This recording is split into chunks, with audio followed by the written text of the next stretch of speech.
I'm back with EDC this week. I'm kind of pressed for time on a video, so I'm going to do something quick. In the last video, some people reached out asking how I did the little light effect things in the background. I do not have that project file anymore. I deleted it because I have...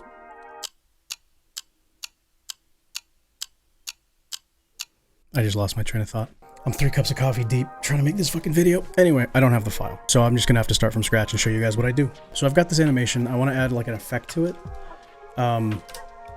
But right here, so when he does the punch, I want there to be like a line, like a horizontal line that extends out, and then like an explosion, you know, big like flash, something happens there. So what I'm going to do is use shape keys because it's an easy way for me to animate a simple effect like that horizontal line. Create a plane, kind of drag it up and go into edit mode and scale horizontally along the background.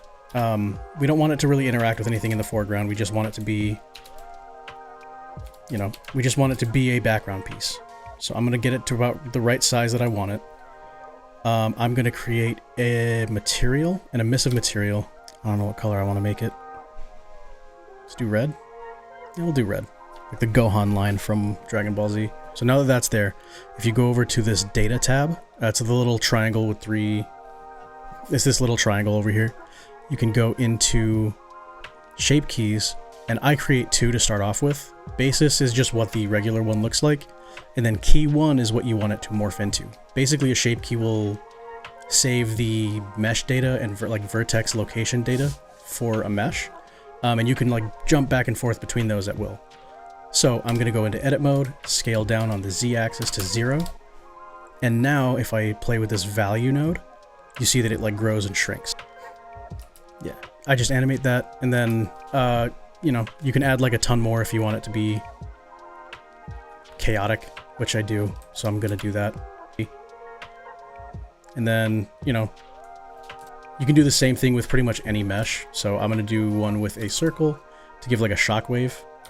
So this one, for the shockwave, I'm gonna create 3 shape keys. So I'm gonna have the basis shape key, the expanded shape key, and then a third one where it's going to fade into itself and like disappear. To do that, you have to turn off relative, and now it assigns a number value to these keyframes. So instead of you having to turn on and off individual shape keys, you can just animate the evaluation time down here.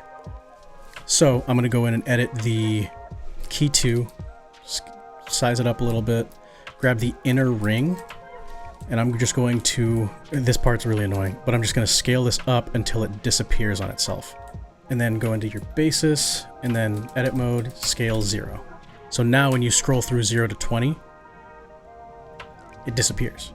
And just animate this one value and it controls the entire animation. So I'm going to do that. Set 2 keyframes, one at 0 and then one at 20. And just animate that the way that I want it to come out. Right, like that.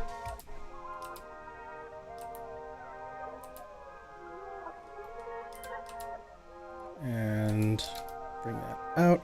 This one's gonna, I'm just gonna make this one white, honestly.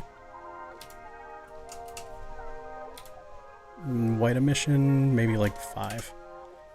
Oh, actually, you know what would be really cool is if I turn these all sideways. Yeah, that looks cool.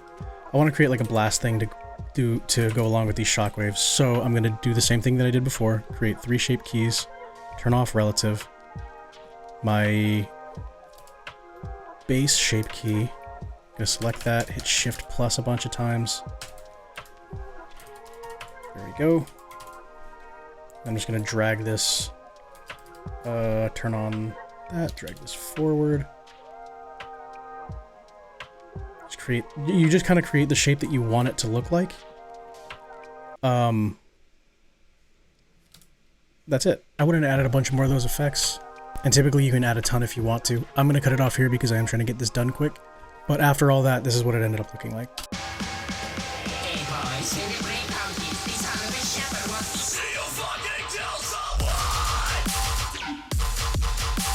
Once you start to get used to how shape keys work and what generally does and doesn't work with them, you can get kind of advanced with it. This effect is something that I did a couple of years ago that I really haven't used a whole lot. But it's basically just powered by shape keys and one displacement driver to make it look, you know, wiggly. There's like a big ass blast, and it's called BAL because it's a big ass blast. I don't really have a ton of time to go into it, but maybe I'll break this one down. Let me know what you guys want. Maybe I'll just drop this in like Patreon or Gumroad or something. And that's it. I just use shape keys for the majority of the effects that I use, especially like quick ones like that, like those little lines or like a quick shockwave. I know this video was real short, but I'm busy. I hope that this helped. I mean, let me know if you guys want to see anything else specific. Bye.